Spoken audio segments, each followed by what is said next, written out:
নমস্কার, সন্ধ্যের আড্ডায় আপনাদের সকলকে স্বাগত জানাই। আজকে আমরা পাঠ করব কুয়াশার সপ্তম পর্ব। কলকাতার গরম দিনের পর দিন বেড়েই চলেছে। আশা করি এই গরম আবহাওয়ায় সবাই সুস্থ আছে, কারণ এই গরমের মধ্যে যাদের বাড়ির থেকে বাইরে বেরোতে হচ্ছে তাদের স্বাস্থ্যের দিকে বিশেষ খেয়াল রাখা প্রয়োজন। আর বিশেষ করে এই গরমে যদি চোখে পড়ে কোনো অলৌকিক ঘটনা, তাহলে তো আরও বেশি সামলে থাকা প্রয়োজন। আজ প্রণব কুমার পালের কলমে এরমই এক ঘটনার কথা শুনব। আজকের গল্পে আওয়াজ দিয়েছে প্রতিমার চরিত্রে কেয়া, অপর্ণার চরিত্রে অভিমিতা। শুরু হতে চলেছে কুয়াশার সপ্তম পর্ব, প্রণব কুমার পালের লেখা দুপুরের রহস্য। অফিসের বন্ধু পঞ্চাননের ছেলের অন্নপ্রাশনে খেতে এসেছিলাম। কেমনভাবে ওদের বাড়ি যাব তার জন্যই সব ছক করে দিয়েছে। কলকাতা থেকে বাসে করে নামলাম শখের হাটের স্টপেজ। দেখলাম সামনের অনেকটা পথ।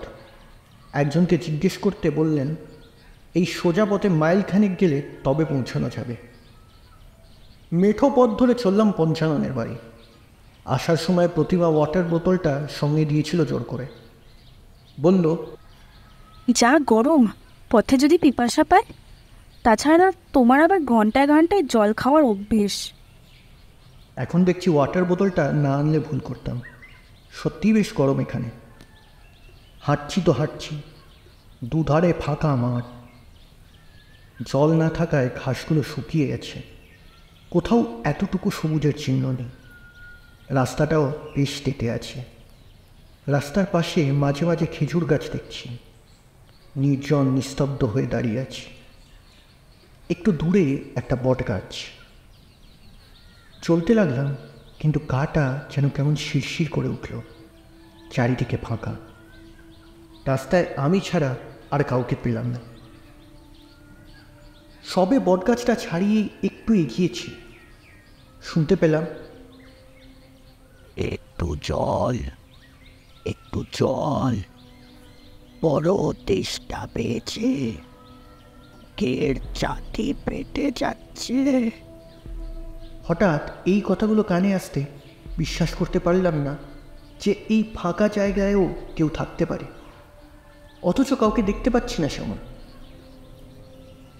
পিছনে ফিরে দেখলাম ওই বটগাছটার গোড়ায় এক বৃদ্ধ ছেঁড়া কাপড় পরে বসে আছে। বটগাছটার পাশ দিয়েই তো এলাম, কই তখন তো কাউকে দেখতে পাইনি। আবার ভাবলাম আমিই লক্ষ্য করিনি হয়তো। প্রতীক দেখেছে তাই জল চাইছে, কেননা আমার কাছে তো ওয়াটার বোতল আছে, নিশ্চয়ই জানে এতে জল আছে। স্ত্রীকে প্রশংসা না করে পারলাম না। ওয়াটার বোতলটা না থাকলে যে কী হতো। যাই হোক, বৃদ্ধকে জল দেবার জন্য এগিয়ে যাই।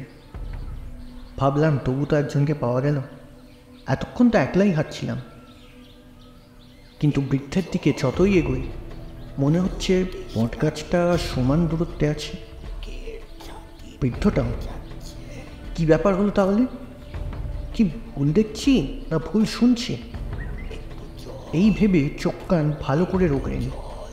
না, সেই একই। একে কাঠ ফাটা রোদ, তার উপর কেউ কোথাও নেই। সেই অবস্থায় যেন মাথা গরম হয়ে গেল, গা দিয়ে টপ টপ করে ঘাম পড়ছে।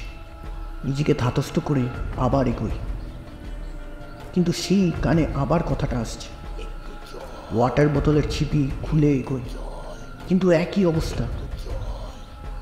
মনে হচ্ছে যত কাছে যাচ্ছি ততই যেন বৃদ্ধ আর গাছটা দূরে চলে যাচ্ছে, নাগালই পাচ্ছি না। হঠাৎ আমার গায়ে কে যেন ধাক্কা দিল।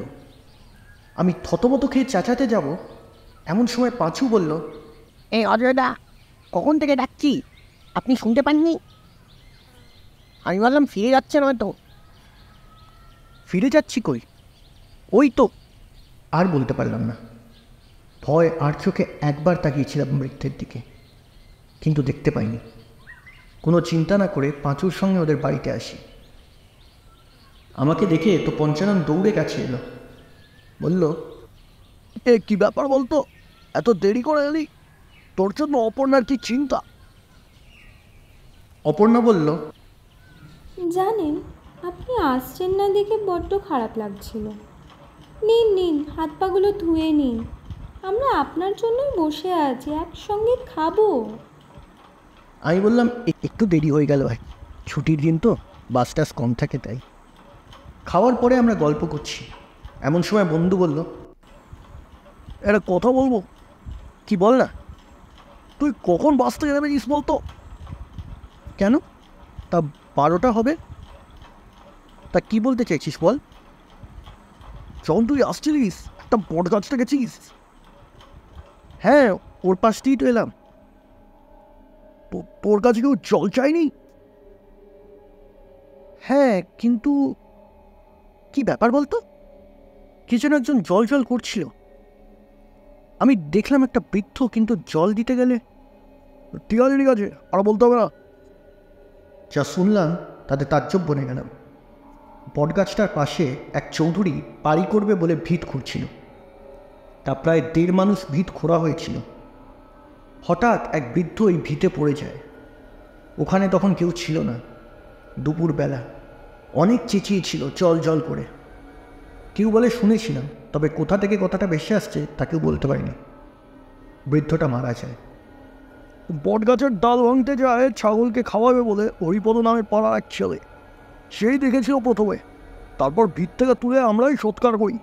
অন্য জায়গার লোক, খোঁজ করেছি কেউ আত্মীয় স্বজন আছে কিনা, কিন্তু কাউকেই ওর জন্য পেলাম না।